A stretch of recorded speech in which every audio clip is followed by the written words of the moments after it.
Hello అండి. ఈరోజు వీడియోలో నేను క్యాలీఫ్లవర్ ఊరగాయని ఎలా చేసుకున్నానో మీకు చూపిస్తాను. నేను ఒక క్యాలీఫ్లవర్ని తీసుకున్నానండి. క్యాలీఫ్లవర్ని చిన్న ముక్కలుగా కట్ చేసుకోవాలి. ఒక గిన్నెను కానీ గ్లాసును కానీ తీసుకొని క్యాలీఫ్లవర్ ముక్కలను కొలుచుకోవాలి. నేను తీసుకున్న క్యాలీఫ్లవర్ ముక్కలు ఈ గిన్నెతో 2 గిన్నెలు పూర్తిగా నిండుగా వచ్చాయి. 3వ గిన్నె నిండుగా రాకుండా ఈ విధంగా 3/4 గిన్నె వచ్చాయి. క్యాలీఫ్లవర్ ముక్కలను మంచినీళ్ళతో కడుక్కోవాలి.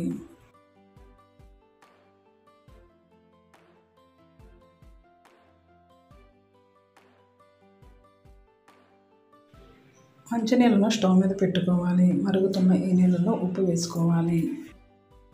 ఉప్పు వేసుకున్న ఈ వేడి నీటిని క్యాలీఫ్లవర్ ముక్కలలో పోసుకోవాలి. వేడి నీళ్ళలో క్యాలీఫ్లవర్ ముక్కలను ఎక్కువసేపు ఉంచకుండా క్యాలీఫ్లవర్ ముక్కలను తీసి ఇలా చిల్లుల గిన్నెలో వేసుకోవాలి.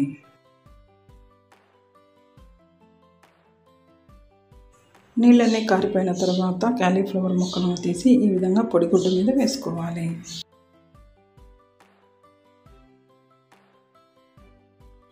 క్యాలీఫ్లవర్ ముక్కలపై ఉన్న తడిని తుడిచేసి క్యాలీఫ్లవర్ ముక్కలను ఫ్యాన్ కింద ఆరబెట్టుకోవాలి. మీకు ఎండపడే ప్లేస్ ఉంటే క్యాలీఫ్లవర్ ముక్కలను ఎండలో పెట్టుకోవాలి. నేను క్యాలీఫ్లవర్ ముక్కలను 1 గంట సేపు ఎండలో పెట్టుకున్నాను.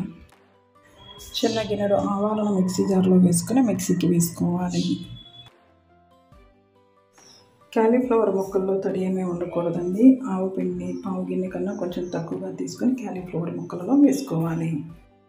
క్యాలీఫ్లవర్ ముక్కలను కూర్చుకున్న అదే గిన్నెతో అరగిన్నె కన్నా కొంచెం తక్కువగా కారం వేసుకోవాలి. 1 స్పూన్ పసుపు వేసుకోవాలి. ఉప్పును పావు గిన్నెలో సగం తీసుకున్నానండి. అదే టేబుల్ స్పూన్స్తో అయితే 2.5 టేబుల్ స్పూన్ల ఉప్పు వేసుకున్నాను.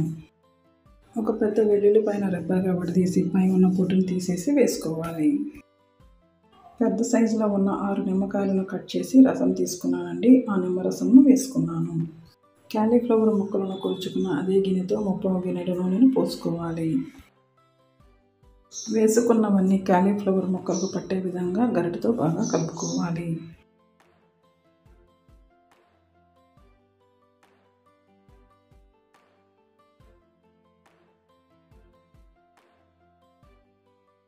ఈ క్యాలీఫ్లవర్ ముక్కలను గాజు సీసాలో కానీ ప్లాస్టిక్ డబ్బాలో కానీ పెట్టుకోవాలి.